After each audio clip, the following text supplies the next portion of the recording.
Everyone, thank you for coming. Thank you for your patience. GPS instructions and other things led to Ms. Bodroghkozy making it a little late, but she is here, so thank you very much.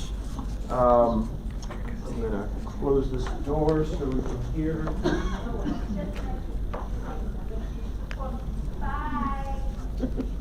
So thank you all for coming out to the center tonight. And I also want to welcome, we also have this streaming on Facebook, so welcome our Facebook folks. We'll also try to have time for a questions and answer session at the end of this, so keep in mind as the speaker presentation is going on, if you have any questions, we'll do them at the end. And for those out in cyberspace, you can add your questions into the comments section. A few announcements before we get started. January 10th at 6 p.m. At the Martin Luther King Jr. Performing Arts Center, we will have Painting History, Francis Brand and the Firsts. This will be a panel discussion about the legacy of Francis Brand, covering history, art, and breaking barriers. The panel will include Nancy O'Brien, who is Charlottesville's first female mayor, Cornelia Johnson, who is Charlottesville Police Department's first black female officer, Teresa Walker Price, the first black female on the Charlottesville electoral board, and Frank Walker, who is a local artist. He painted a Brand portrait. He also got his start under the eye of Mrs. Brand. One of his first art shows was in her backyard, the backyard of the Purple Lady. The panel will be moderated by former Mayor Virginia Doherty. And I also want to thank Kay Slaughter and Annie Stafford for their help with pulling this program together. So mark your calendars, January 10th at 6 p.m., that's a Wednesday. At January 23rd, here, back at the center at 6:30, we will have Charlottesville, A Legal History. This will be our annual membership meeting. Professor Risa Goluboff, who is the Dean of the UVA School of Law. She'll offer a lecture, which is a preliminary legal history, looking at the white supremacist and anti-Semitic violence that took place here in Charlottesville on the 11th and 12th of August 2017.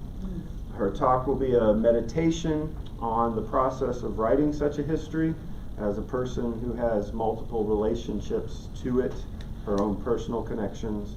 It'll explore questions of autobiography, legal history, methods and sources, narrative approaches to writing history, and the role of law.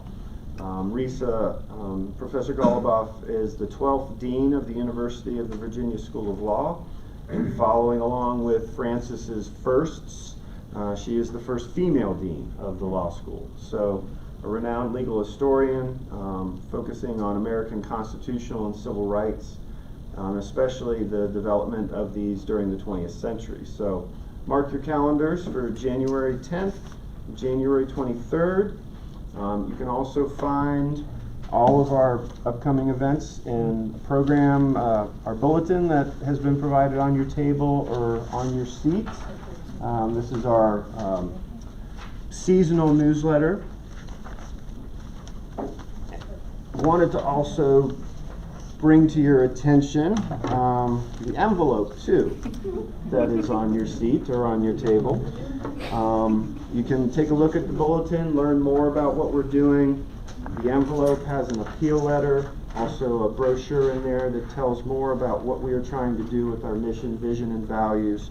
And it's also a transparent disclosure of where we are financially. As a small nonprofit history organization, our work is only possible with your support. So that support provides us the opportunity to collect, preserve, interpret, explore our history. You'll also learn in the letter that our board of directors is very generously matching everything up to $25,000 from basically November through the end of the year, so you can take advantage of that generous gift.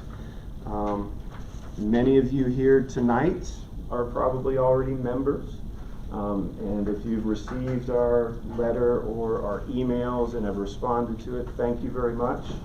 Also, those out on Facebook, there will be some links to our bulletin and our letter. So if you've already responded, we provide you the envelope, slap a stamp on it, put an address of somebody local, a friend, a neighbor, a coworker, somebody who may be interested in knowing more about local history, or maybe needs to know more about local history, and you can kind of push them in a direction. We'd appreciate anything you can do to help us, so thank you. So enough with the announcements and the appeal. I'm Tom Chapman, Executive Director of the Historical Society. The wizard behind the Facebook curtain is Sterling Howe. He's our programs manager. As always, we're very appreciative of our partnership with the people here at the Center at Belvedere. They're always great hosts. This is another installment of the Historical Society Speaker Series. This time we're doing it a little bit differently. Instead of one voice, we have two. We're going to have a bit of an interview and a back and forth between two scholars coming to us from the University of Virginia's Media Studies Department. So we're not just learning about history today, we're learning about the first drafts of history. And leading us on this exploration are Professor Aniko Bodroghkozy, sorry, I'm going to mess that up. And our master's degree student, Caitlin Friedline, who I said fried brain earlier because she's a master's student finishing her work. And last week was the final? I submitted my last bit of classwork yesterday. Okay. For this, I have one semester left. I'm not done yet, but I have one semester This year. left. So, Professor is a media historian and professor of media studies at the University of Virginia. She has been on the faculty at UVA since 2001. Her books include Equal Time, Television and the Civil Rights Movement, Groove Tube, 60s Television and the Youth Rebellion, in an edited volume, A Companion to the History of American Broadcasting, and her latest book, part of which will be a discussion point today, Making #Charlottesville, Media from Civil Rights to Unite the Right. She's also completing a narrative history of TV news coverage of the assassination of President John F. Kennedy. And tonight, her interviewer will be Caitlin Friedline, a master's student at the University of Virginia in the Media, Culture, and Technology program. Caitlin's research interests center around disability, medical infrastructure, history of medical records keeping, and data privacy. Prior to entering graduate school, Caitlin received her BA from the University of Alabama and worked in Washington, D.C. for 3 years in various political communication roles. And she has been and continues to be a valuable contributor to our Historical Society work, recently working as a Penn Park research intern this past summer. And also currently, yes, Diane, and currently continuing to volunteer her time when grad school schedule allows. So thank you for both joining us tonight, and the floor is yours. All right. Thank you all for being here. I really appreciate it. And just to get us started, I wanted to say, as a graduate student who reads a large number of media studies and academic texts, this is probably my favorite of the year. I didn't pay her. But to get us started, I guess, with these questions, I wanted to say, for those in the audience who maybe haven't had the chance to read the book, if you could just give us a bit of an overview about what it's about, that would probably be best to get us started. Yeah. Well, it's interesting that Riza Golyaboff, I'm going to mess her name up, Golyaboff, that she's working on a book about on Charlottesville, or the Unite the Right, or the Summer of Hate, all these different ways that what happened here in Charlottesville transpired, and the issue of having been here, being an historian, she, as I know her work, is a law historian of the civil rights movement, and I'm a media studies historian of the civil rights movement, and now she is working on a book and grappling with a lot of the same issues that I grappled with when I decided that I needed to write something about what happened in my town in the summer of 2017. And so as a media historian of the civil rights era, I mean, that's like the media from civil rights to unite the rights. That was the way in. Because one thing I noticed during the summer of 2017, when I, as a Charlottesville resident and concerned citizen, trying to figure out how can I help to stop or at least counter protest what was coming, I kept noticing all these, what to me felt like similarities to civil rights history that I know and have written about and have taught, specifically the Selma campaign. So for instance, when local clergy put a call out to other clergy around the country to come to Charlottesville, I thought, oh, that's what Martin Luther King did in the midst of the Selma campaign in 1965, the campaign to put a spotlight on the disenfranchisement of African Americans in the Deep South. And there were other of these kind of echoes. And so as I was thinking about how can I write about this? I'm an historian, I don't do contemporary media events. And of course, as we all know, what happened here in Charlottesville became a national media event, an international media event. I have relatives in Germany who say, what is happening? What happened in your town? My mother in Toronto, every night. I'm seeing Charlottesville on CNN every night, So what happened in Charlottesville, again, a global media event about the rise of an emboldened, empowered, far-right, white supremacist movement, a movement clearly emboldened by the election of Donald Trump to the White House, a movement that basically wanted to undo all of the advances from the civil rights movement and the various progressive movements in the wake of the civil rights movement. And so I thought, well, maybe I can write about this as a media event. Now, I've written about the civil rights movement and its representation in media, particularly television, both the way that television as a new form of media in the early mid-1960s represented the civil rights movement, and also the way that civil rights activists engaged with particularly the new medium of television, and attempted to use that movement to amplify its demands, its causes.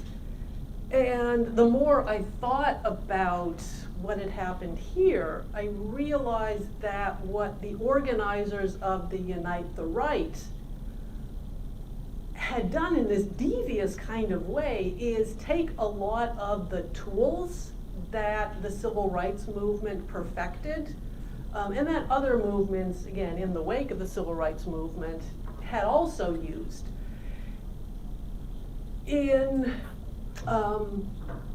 using new media to amplify and do what social change movements have to do, right? You need to get attention. How do you get attention?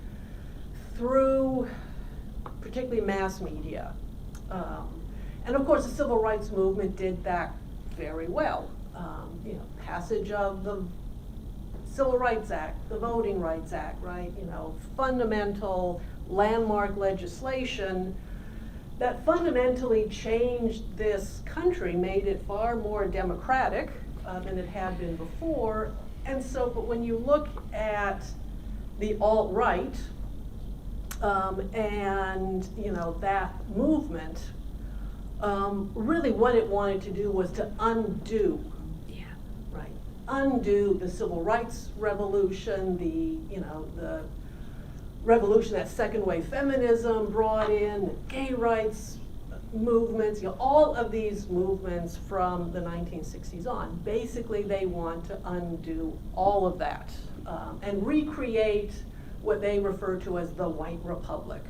The white republic that in the alt-right timescape kind of disappears in the year 1965.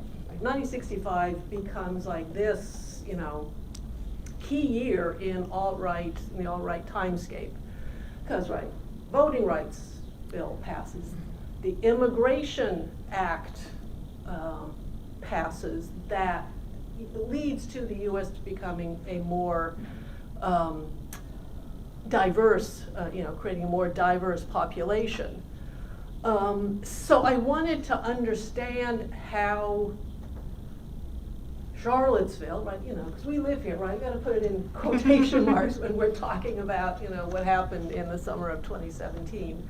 So I wanted to understand how what happened here became a worldwide media event, but also to try and take my historian's tools to understand the implications,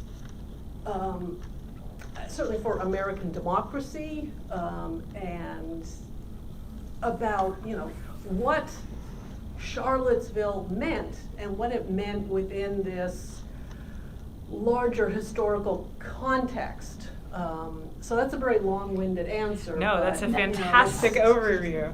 I think probably one of my favorite ways that you structured the book is this concept of, you use a quote that says, history does not repeat itself, but it often rhymes. And you trace this framework of these rhymes through the text. And I guess I was curious about, you look at Selma and Birmingham and then Charlottesville and then also January 6th as these kind of mirror images of each other in these rhymes through history. And I was, one, curious how you settled on the framework of these rhymes, and then two, how did you select Selma and Birmingham as your mirrors of the events that happened here in Charlottesville? Mm-hmm. Yeah, actually this quote attributed to Mark Twain, did he really say it or not? We don't really know, so I try to be a good historian and say, attributed to Mark Twain.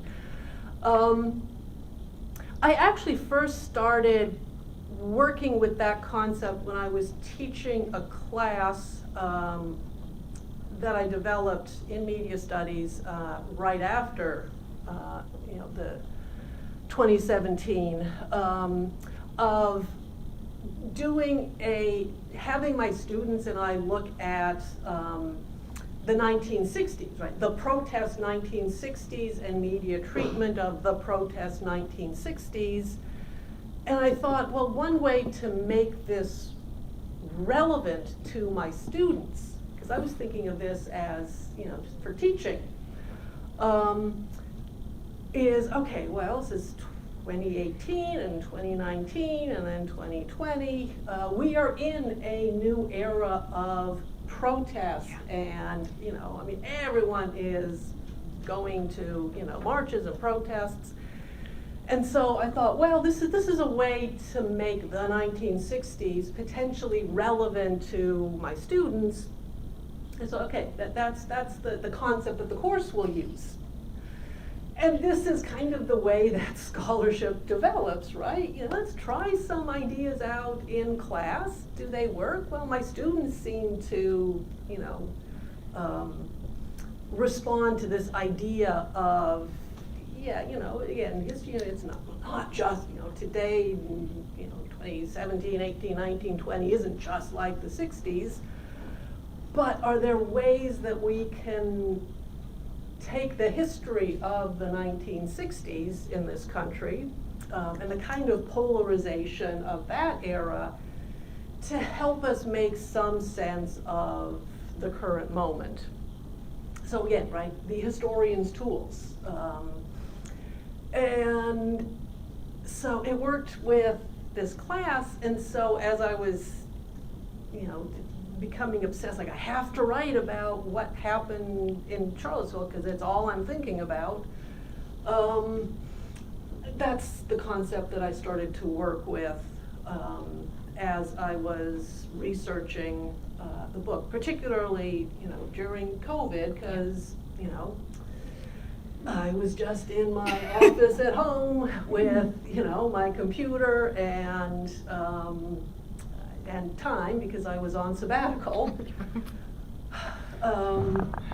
So couldn't go off to archives, which is, like archives like, that the Historical Society has. So that's right. And the more I wrote, and the more that I looked, and we'll look at some images, the more that the concepts seem to work. So that has been kind of the framing mechanism. Yes, I would say it works. And then on how did you select like Birmingham and like how did you find your historical mirrors? I guess I was very curious on that process. Yeah, because that was the issue. Again, I'm a media scholar, and this concept of the media event, right? Media event, as my PhD advisor of blessed memory, John Fisk from the University of Wisconsin-Madison, he developed this concept of the media event, that there are moments when particular events command the media environment to such an extent, and it's usually issues that, they've been percolating, kind of, and not getting a massive amount of attention, and then they burst into media attention, and the media, it's not just, the headline of the day, right? It's something that the media, and we're talking about, mass media, stay with for days, weeks, and these media events provide the population the space to kind of grapple with these issues that, need to be grappled with, whether it's, race relations or, climate issues, and it becomes this period of kind of focused attention. Yep. That the affordances of mass media, particularly television, but not necessarily just television. And so clearly what happened in Charlottesville was, because we all remember that, right?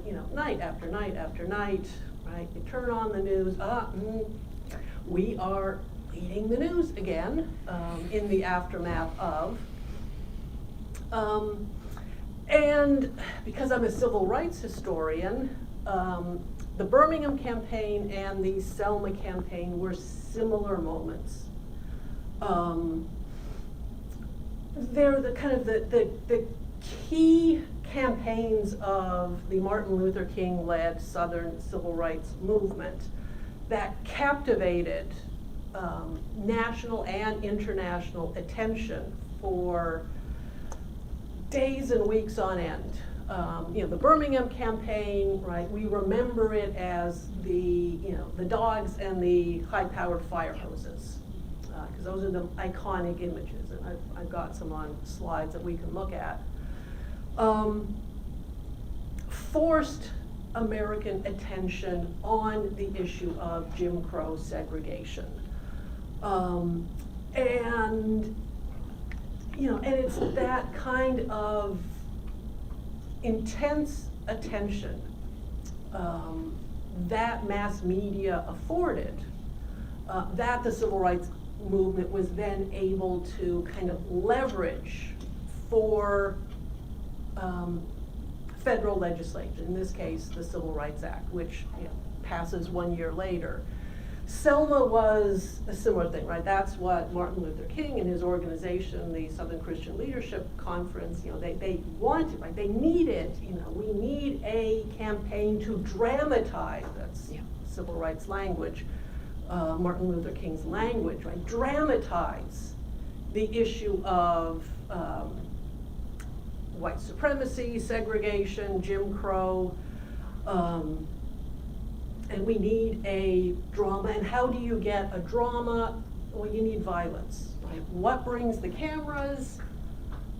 Drama, but basically violence. Now, of course, Martin Luther King and his organization and you know, those civil rights activists were, of course, nonviolent, but they knew that the white supremacists that they were confronting were not nonviolent. And one of the key reason that Birmingham was the success for the movement that it was is because the segregationists behaved violently. And it was the same thing in Selma. There were a number of other campaigns that the Martin Luther King and the SCLC organized that didn't result in violence. And it's like, well, those campaigns ended up being failures because, you know, the media comes, it's, well, it's nothing here, everyone's getting along, it's fine, pack up the cameras and leave. So this issue of, you know, part of what makes a media event is the drama. And in this crazy way, Unite the Right organizers knew that. But the flip the script thing is they were the ones coming to Charlottesville to perpetuate violence. And that's been, you know, determined at trial, the Sines versus Kessler trial. That basically proved, yes, the Unite the Right organizers came to Charlottesville to perpetuate violence. But they also knew that there was an organized anti-racist, anti-fascist, you know, very well organized group who were going to oppose them, right? Who were not going to do what, you know, the mayor told them to do, what the president of UVA told them to do, which was, you know, stay away, don't give them the oxygen of publicity, right? Don't give them a confrontation. But the Unite the Right organizers knew, because they knew, you know, because this had all been, you know, if you guys remember Jason Kessler, you know, he was around fomenting stuff since at least 2016. So the organizers knew that there would be a confrontation. Confrontation brings the cameras and, you know, and everything else. So for me, it was this weird, wow, the Unite the Right organizers understand the media script. And they want to build a movement. Right? You know, the alt-right had been largely organizing in online spaces, you know, in the dark web and even the not so dark web. And it was seen to be largely a kind of a digital media thing. It's like, you know, they're really good with memes, right? These edgy, kind of nasty, kind of fascist memes. But, you know, with the election of Donald Trump, it's like, okay, we need to become a real movement. Right? We've got the momentum, and using the issue of the statues, the Confederate statues, this was going to be, where the Unite the Right and the alt-right could really start building a movement. Yeah, that's fantastic, and well laid out. Even beyond like these bigger mirrors of each other. I mean, like these are big events that do very much seem to like perversely mirror one another. Even beyond that, though, I really appreciated in your chapter about the visual images, you dive into these like minute mirrors of each other. And I really wanted to make space to show those slides. And so I didn't know if you could talk through that process of finding, even beyond these big framing mirrors of like Selma and Birmingham, January 6th, and what happened here in Charlottesville, you found these like images from the media coverage of both that really struck a chord with one another. And you could talk through the process of finding them as well as walk the audience through these frames that you set up. I think that would be really meaningful. Yeah. Let me just talk through some of these images. Some of what I do in the book are look at what are considered iconic photos, iconic images of the civil rights era, and then images from the Tiki Torch rally, the Unite the Right rally, photos that circulated over and over again. Like photos like this. I mean, you've seen that, right? You've seen that Tiki Torch photo over and over again. And what I noticed, and get into. Be careful. Yeah. I'm not going to go too far because otherwise I will trip. These similarities in these images that are familiar or have kind of gotten into the collective memory of Americans. So here are. If you need to use my crutch Two to gesture, iconic- you can point with it. If you need to. I would probably end up just like So fair. banging the screen and knocking a hole into it. But what we have here this is one of the iconic civil rights era images. It's not from Birmingham or Selma. It's from the 1957 Little Rock school integration crisis. So we have, this is Elizabeth Eckford, one of the students who was trying to get to school that day. The young girl behind her, who's exactly her age,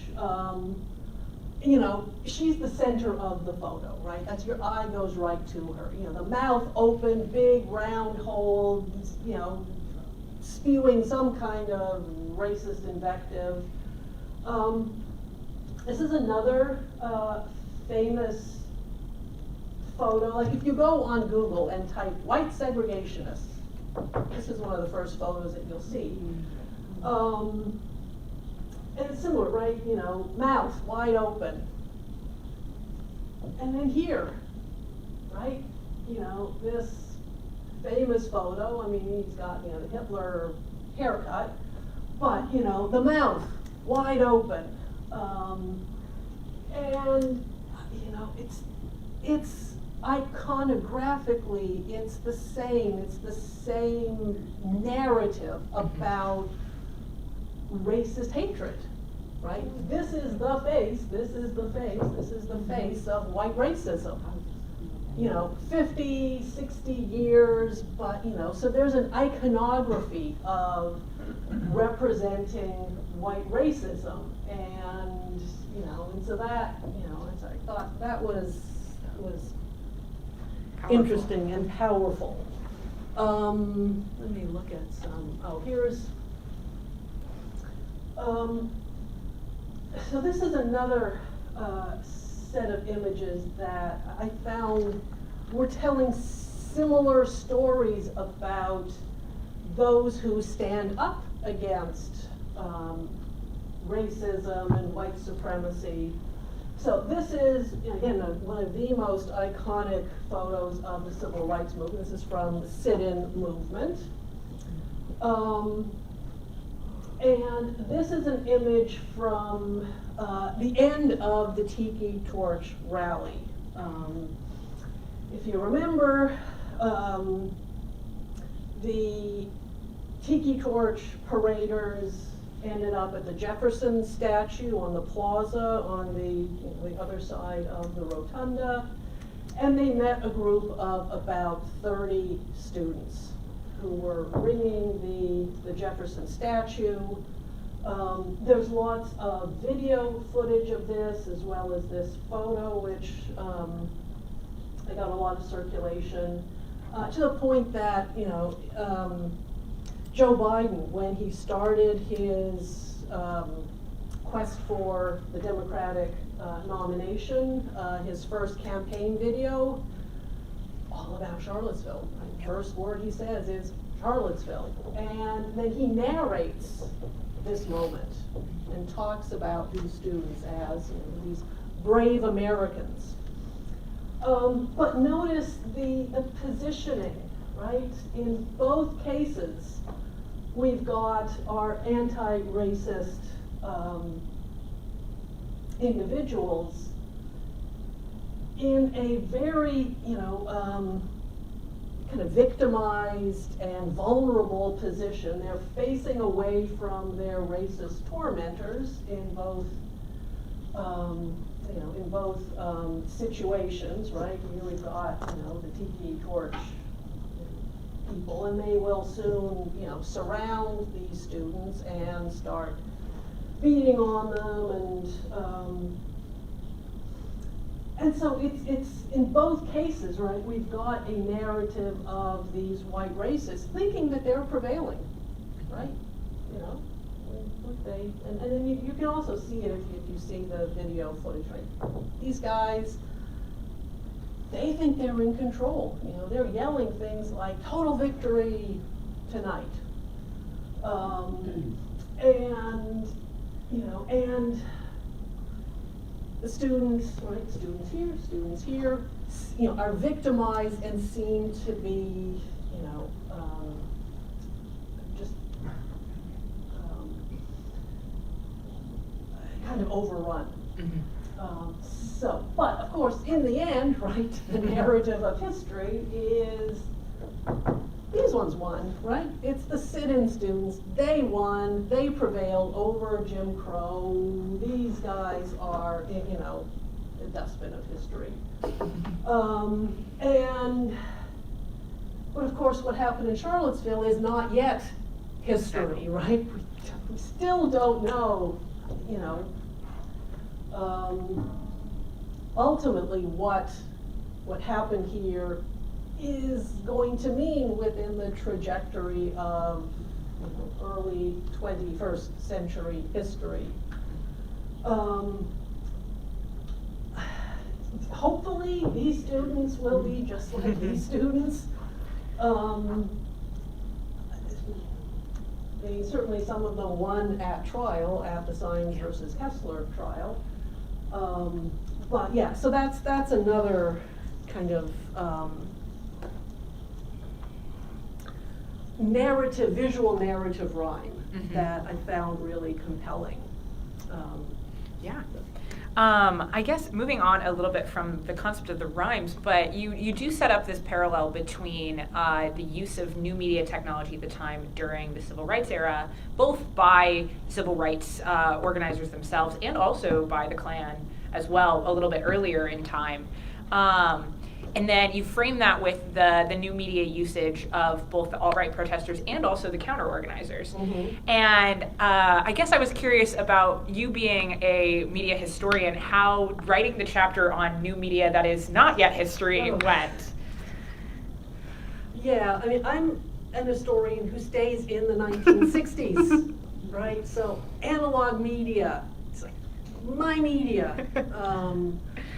I have wonderful colleagues, as Caitlin knows, in the Media Studies Department who do new media, who do social media, and it's like, and I always thought, oh, well, be in the archives. I don't have to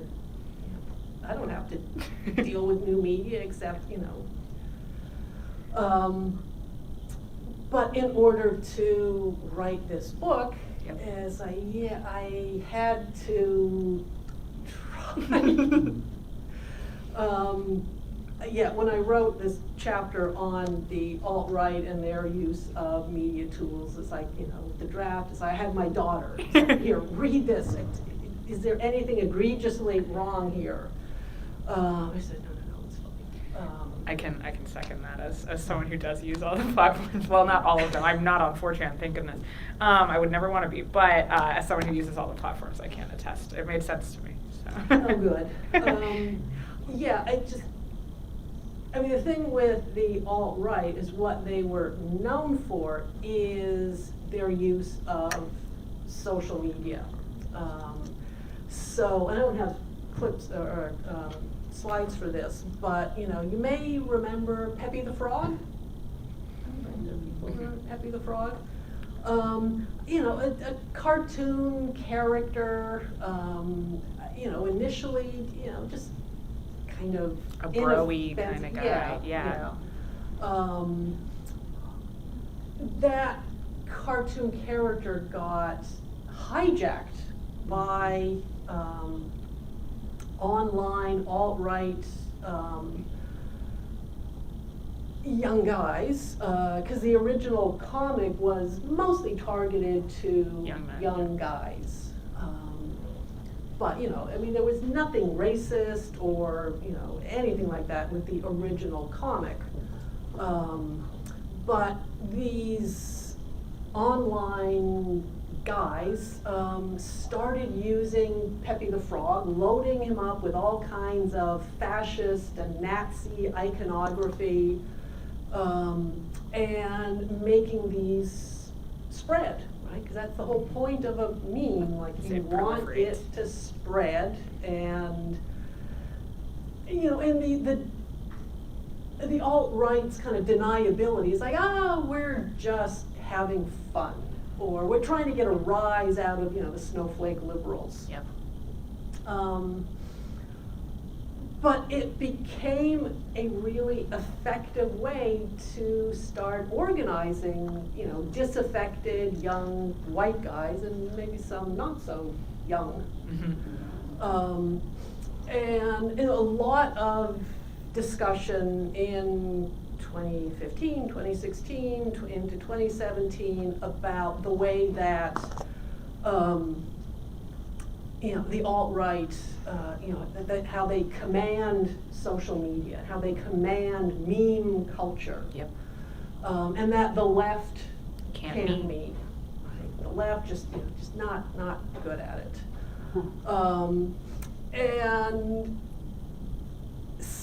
So clearly the organizing of the Unite the Right, all of that is happening on these social media channels, particularly a social media platform called Discord, Yep. which at that time was mostly known For gamers. Yeah.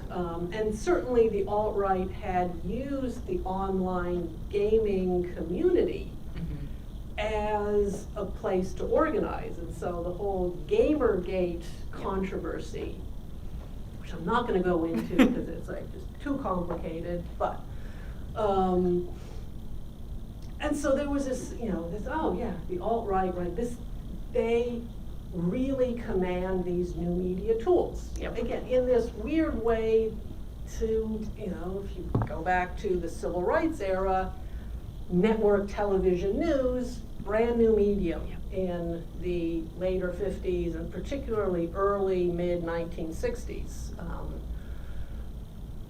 NBC and CBS start their half-hour nightly news shows in 1963. So this is a new medium, and this is what I talk about in a previous book, the way that the civil rights movement was particularly adept at appealing to the affordances of network television news. Again, around this issue of we need drama, right? Television news need exciting visuals. And in the civil rights era, white segregationists never quite found a way to make their message appealing to particularly network television. George Wallace tried, the governor of Alabama. But for the most part, that didn't work. Whereas in the 1920s, when the Ku Klux Klan was having its second coming, the Ku Klux Klan in the 20s were remarkably adept with that era's new media, including just like the visuality of newsreels as a new medium. So just think of the pomp of the burning crosses and the white hoods. Very visually exciting, dynamic, great for organizing, right? And so the Klan of the 20s was quite good at using the new media of the era to organize. In the 60s, not so good. So that's one of the things that was interesting and alarming about the alt-right in the social media era, which is how adept they were at using our era's new media tools and using it to organize. So, yeah.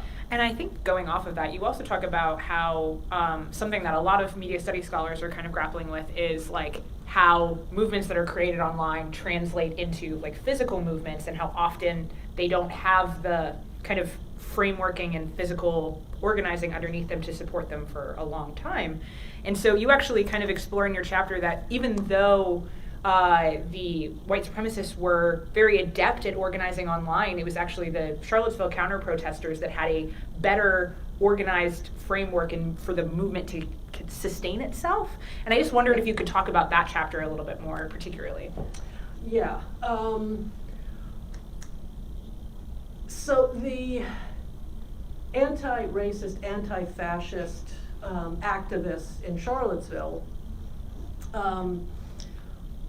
who until the aftermath of the Unite the Right were getting lousy Charlottesville local media coverage, like terrible. And I talk about, just the deficiencies of particularly local print media, the Daily Progress and Seaville Weekly in particular, in, on the one hand, not quite understanding or being able to communicate to the public how dangerous the Unite the Right, forces were, and also not really paying attention to what the anti-racist organizers were saying. Because what they had managed to do is infiltrate the social media organizing platform that the Unite the Right was using, right? These Discord channels. One activist in particular, Emily Gorzensky, a data scientist. Yes. So kind of not quite media studies, but sort of media adjacent. Cousin field. So she and other activists, but particularly Emily, with her data science skills, was able to infiltrate the organizing, and they just started messing with the heads of particularly Richard Spencer, who of course was the alt-right celebrity poster boy and UVA graduate, along with Jason Kessler. It's like, completely wrong. So there was that infiltrating, and what the anti-racist forces were also able to do was to organize the Charlottesville community. I mean, that's how I found out, I hadn't been particularly paying attention to all the debates about, what do we do with the statues? But when the Ku Klux Klan was coming to town, because remember, before the Unite the Right, this motley group of Klansmen from North Carolina decided that they wanted to rally in the park where the Stonewall Jackson statue was standing. And initially it was like, just don't, the mayor and, just don't counter protest, it's motley crew, just let them do their thing, and, But what the anti-racist organizations, that they actually put together this online media collective called Solidarity Seville. And they were, sending out like all this, organizing materials and press releases and, do this and, and here's how you can counter protest safely. And, so they helped to really mobilize the community. So, when the Ku Klux Klan, like 25 or 30 of them, came to town, there were over 1,000 counter-protesters. Yeah. And that was largely because of this, this group of local anti-racists who were saying, no, we are not going to stay home or, have a party at, at the X Park and, so they were able to, again, in the face of fairly hostile local media coverage about them. There was another group, I think that basically got folded into Solidarity Seville, called standing up for, showing up for Racial justice. for racial justice. Yeah. Yes. Sorry, it's getting late, so I'm losing my words. They got really hostile local coverage. Now, all of that changed in the aftermath of the horrors of August 12th. But so kind of building up this separate media ecosystem to help organize the local Charlottesville community and also to mess with the organizing of the Unite the Right.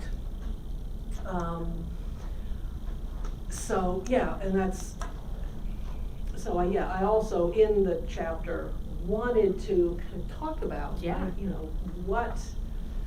what can communities who are facing this kind of, onslaught from racists and neo-Nazis, right? What can they do? And the kind of the lesson of Charlottesville is you have to show up. Mm-hmm. You have to show up. And in the with the mayor's office and the university president's office and the local media all saying, just let them march and let them do their thing and then they'll go away, and it's like, no, you have to stand up and show up. I think going to one last question for me before we open it up to the audience. Writing this work, obviously you were involved in the counter-protesting efforts. How did writing a work that is more personal to you than your previous scholarship go? Kind of a little bit briefly before we jump into that, but I just wanted to attend to that because I was really moved by your afterword. Yeah, along with Leffler, I am a member of the Congregation Beth Israel Synagogue, and was in the synagogue that Saturday morning. And I write about this in the afterword. After services, I happened to wander to the big picture windows that look onto Jefferson Street, and saw some of these neo-Nazis parading, right down there, on their way to what we then called Emancipation Park. And one of those guys looked up, and it's like my immediate thought was, oh God, I hope he thinks this is a church. Because as Phyllis, who has done tours, the fleur-de-lis on the top of our spires, they from the ground kind of look maybe a little bit like crosses. But that was the first thought that came to me, because suddenly for the first time as a Jewish person in Charlottesville, I felt really vulnerable. And that vulnerability, that feeling of vulnerability, of course, has never gone away since then. So this is, and then I went with a friend of mine, and we counter-protested for the rest of the day.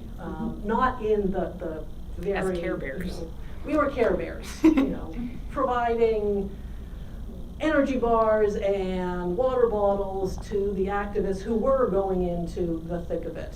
I said, well, we're middle-aged Jewish ladies. We just, breathing in tear gas and maybe getting clubbed by a neo-Nazi. But yeah, so this was personal. This is not something I have any distance from, either emotionally or in time.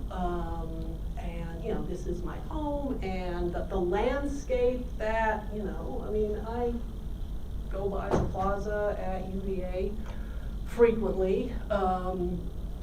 So it was painful to write. And it was COVID, so but I did it because I felt I had no other choice. I had to write it. I thought it was, again, I started thinking about writing something in 2018. But it just, as an historian, I felt what happened here is really, really important. And so other people have written books about Charlottesville, and there are going to be more books, and I think more books are needed. Because I think what happened here, and again, we don't know where we are in the history of the struggle against renewed white supremacy, far-right extremism, anti-democratic forces, right? We don't know where we are in the history of that in this country. But what happened here is a key moment in that struggle. So yeah, why don't we open things up to Sounds questions? Great. And I can show more pictures if you want to see them. Do you want to moderate questions, or? Yeah, thank you. Really appreciate it. So, any questions, please? Yes, ma'am.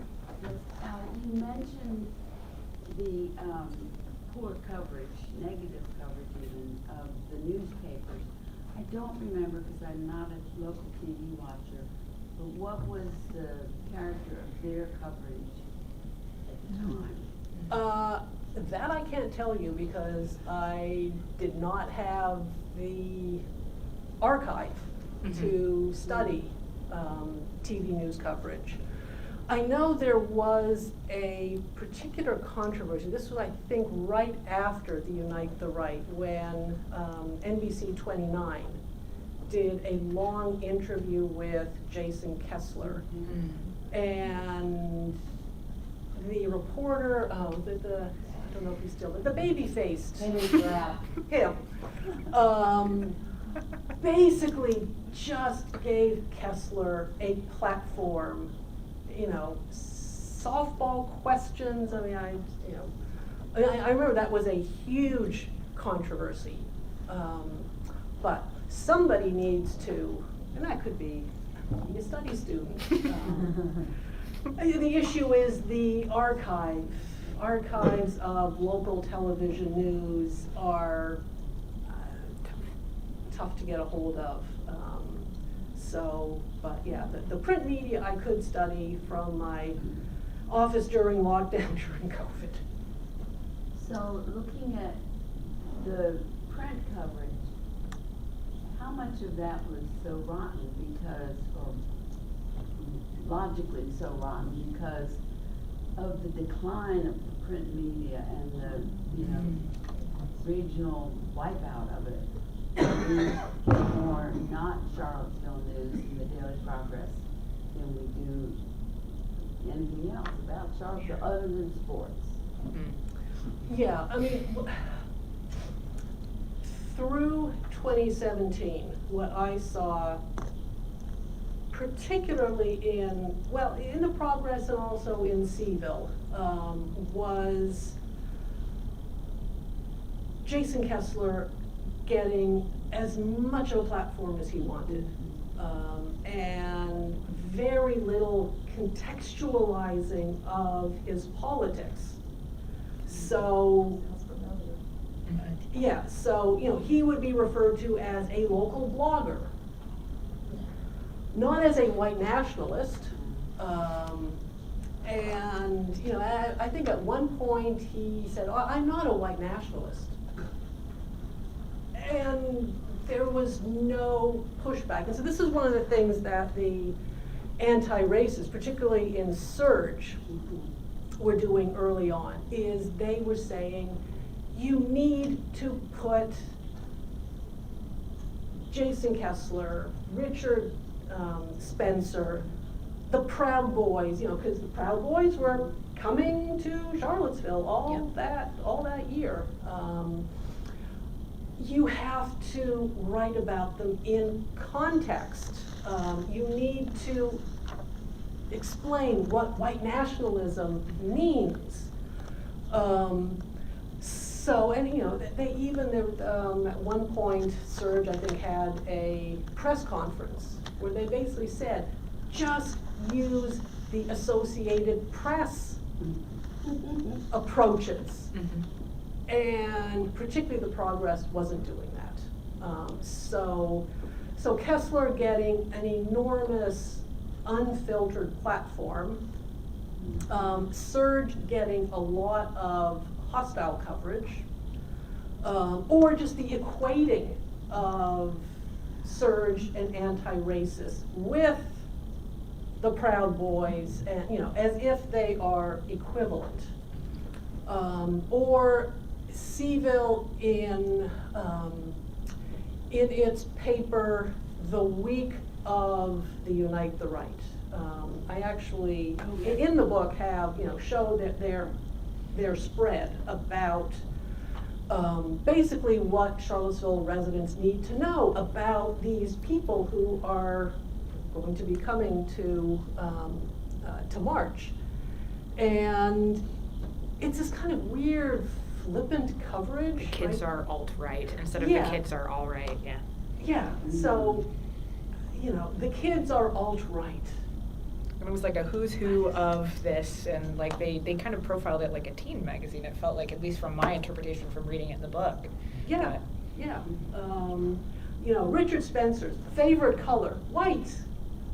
It's like this, you know, so very cheeky, you know, but not in any way giving Seville Weekly readers a sense of, these guys are dangerous. So that's, the coverage got way better afterwards, but it needed to be good in the lead up. Yeah, one thing has really bothered me since the neo-Nazis attacked our town, including the synagogue, is there's been almost no coverage nationally, locally, about this was attack on the blacks, now there's this attack on women, and it was certainly an attack on Jews. I was there, I heard the horrible anti-Semitic shouts, and it was, I'm not a Jew, but it was frightening. And I do not understand why this is not covered. It's covered for the blacks, we need, but what about the Jews? They surrounded CBI, they chanted, they were out for, as you saw.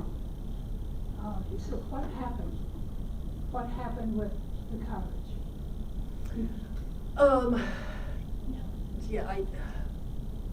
I mean, the infamous, chant, Tiki Torch, Jews will not replace us. What does that mean?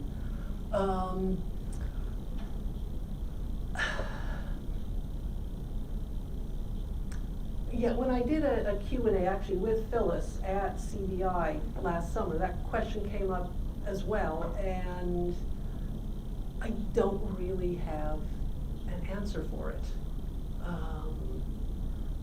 I mean, certainly CBI as an institution and our rabbi who, gave remarkable leadership, particularly in the aftermath in attempting to kind of, bring our communities together. I think Jews in Charlottesville didn't really want to be the story. But, it. I'm sorry, but I was there when, I'm not afraid, sorry, but the motley crew of the KKK were there, and that was partly led by the synagogue. I was there that day, as Rabbi Rachel was there, and that was not covered, no. The boys who got arrested, the black kids who got arrested, they were covered by in a negative way. But again, the CBI was involved in that. And Rabbi Tom gave at least 2 talks afterwards that were wonderful. So again, I don't understand what happened to we understand what happened to the local coverage, but what happened nationally? This was a serious attack on the synagogue.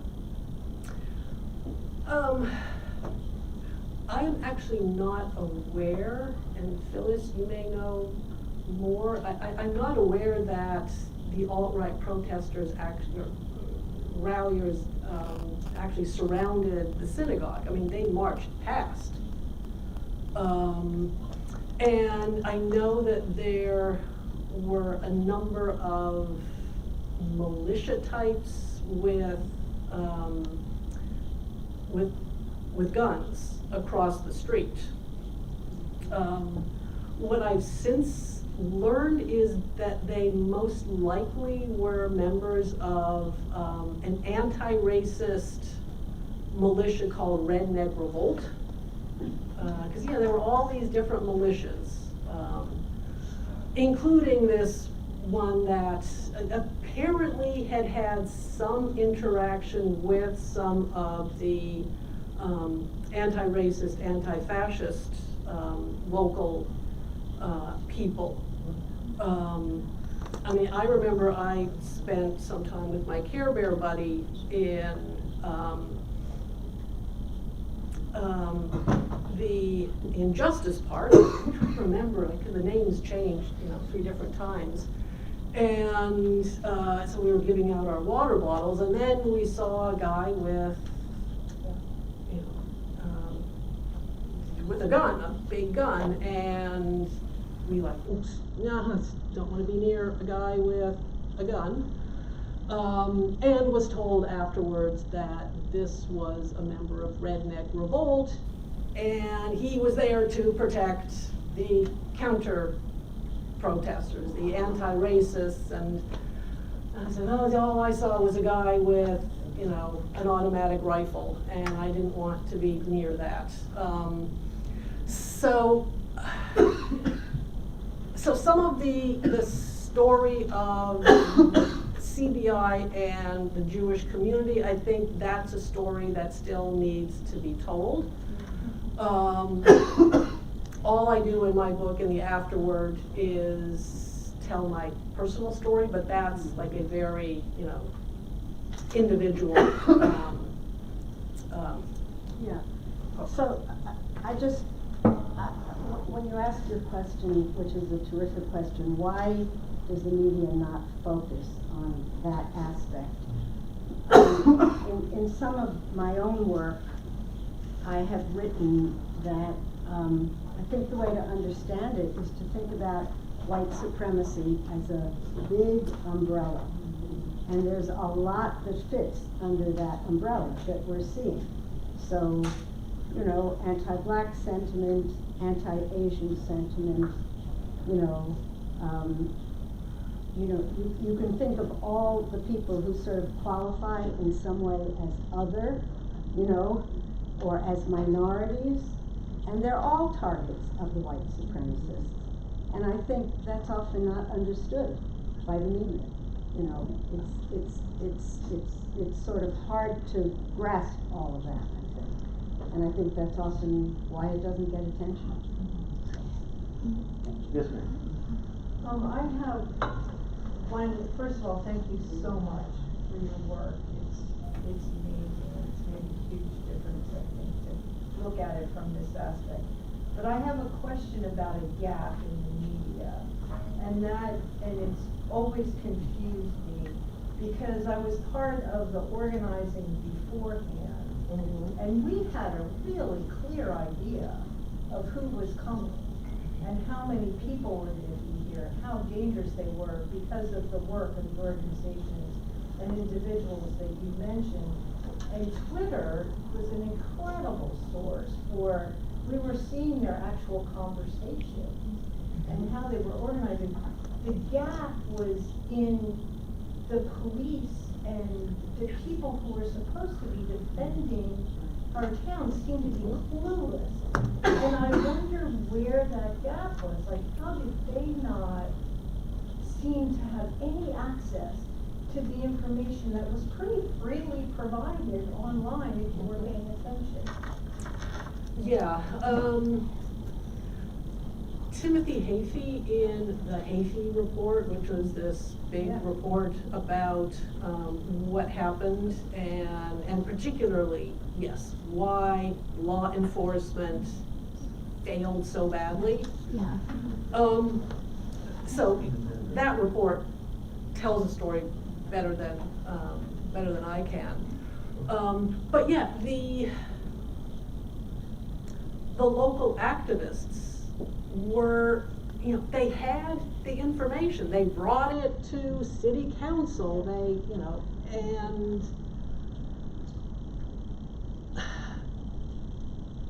I mean, there are all kinds of reasons, it's like, just the assumption that, well, it's white people, if it was a bunch of, African American guys with tiki torches on central grounds, I think we can expect that the police response would have been different. And just the free speech rights of white guys, need to be protected. Yes. Whereas the protesting of, counter-protesters, especially if there are lots of people of color, we saw that with the response to the KKK rally, with the tear gassing of, and yeah, it's, and I try and make, a kind of a connection to January 6th. Where do I have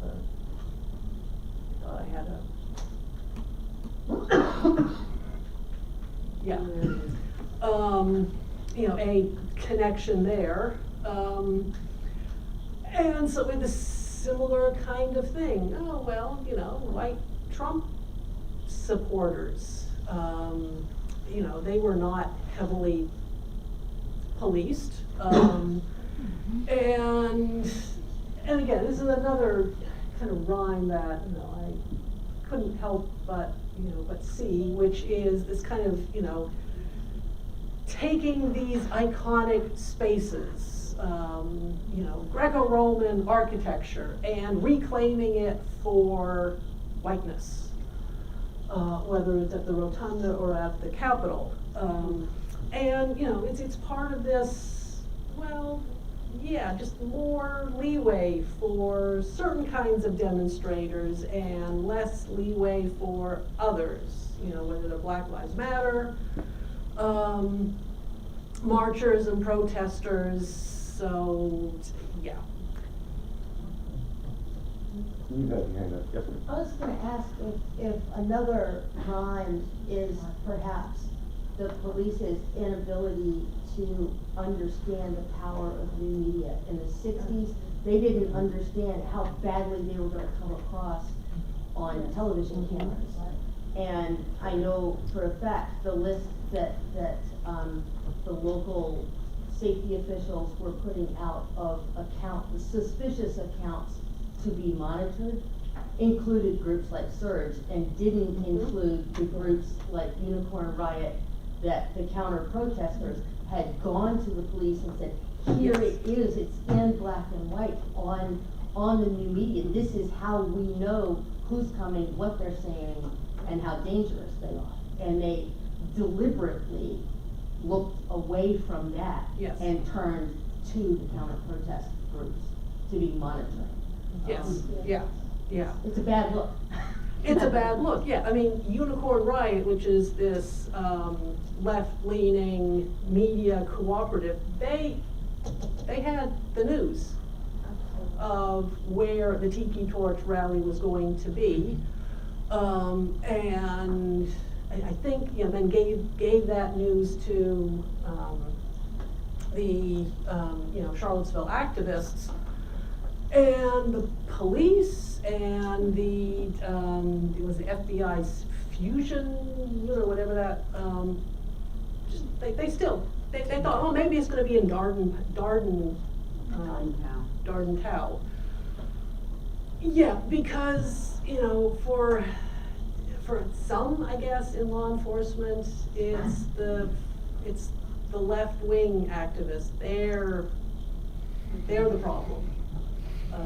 Because yeah, Surge got a lot more law enforcement attention than the alt-right did. Yes, please. Hi, I'm a recent transplant from Chicago. I have 2 questions. You mentioned that you felt vulnerable. And to me, that seemed to have shifted something inside of you, feeling vulnerable. Mm-hmm. And I just wanted to know if you would share that, and then also I wanted to perhaps understand better why the Jewish community would not want to be the story, meaning sharing what happened, more information, and how it affected and made them feel vulnerable. Oh, that's a big question. Yeah, I think Jewish people in the United States, certainly, you know, since mid-century, you know, have been able to partake of whiteness. And a whiteness that, of course, can be taken away.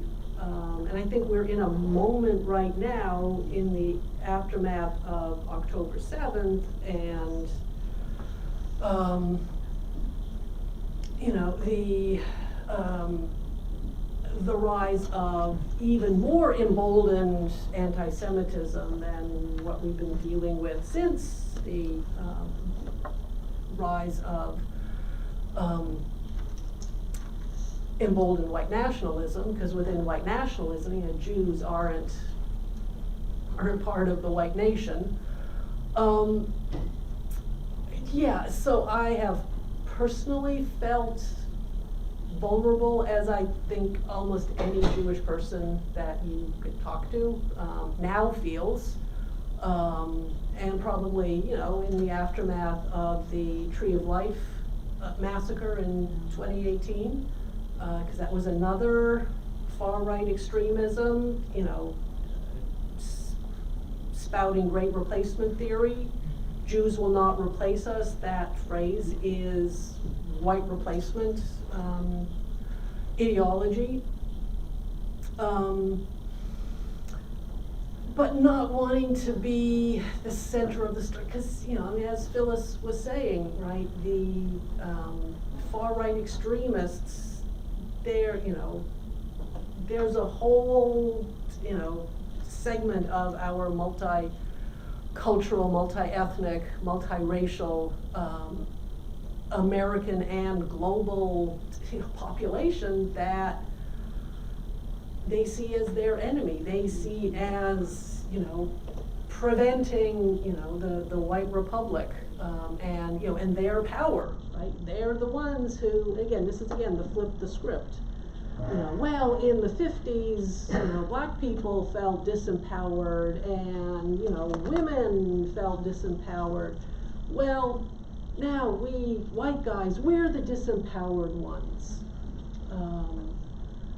So, yeah. It's, yeah. Yep. Well, I think we need to kind of wrap it up here. We're getting up to about an hour and a half of keeping you all here, so I really appreciate that. Thank you very much again. Thank you very much. Okay, and if I had been more on my game, I would have had books to sell. I know, that would have been a great idea. But I have leaflets, flyers, so if you want to buy the book, I have a QR code and Okay, you can great. scan that, and I think you can get 30% off. But anyway, I have these, so if you're interested. So as you're all leaving, I just want to take 1 minute to say, I'm Phyllis Leffler. I'm currently President and Chair of the Board of the Historical Society. This is our last meeting of 2023, and I just want to take this moment to enormously thank our Executive Director and our Programs Director for the fabulous job that they have done to bring the Historical Society to where we are right now in terms of the quality of programs that we have and projects we're doing. So thank you, Tom. Thank you, Sterling. We really are in a new place, and having all of you here is a reflection of that. So thank you for coming. I think about the meme that's, you know, if history makes you happy all the time, then you're not actually doing history. So Exactly. thank you for this provocative talk, and thank you for joining us, and have a great holiday season and New Year's. Thank you all. Thank you very much.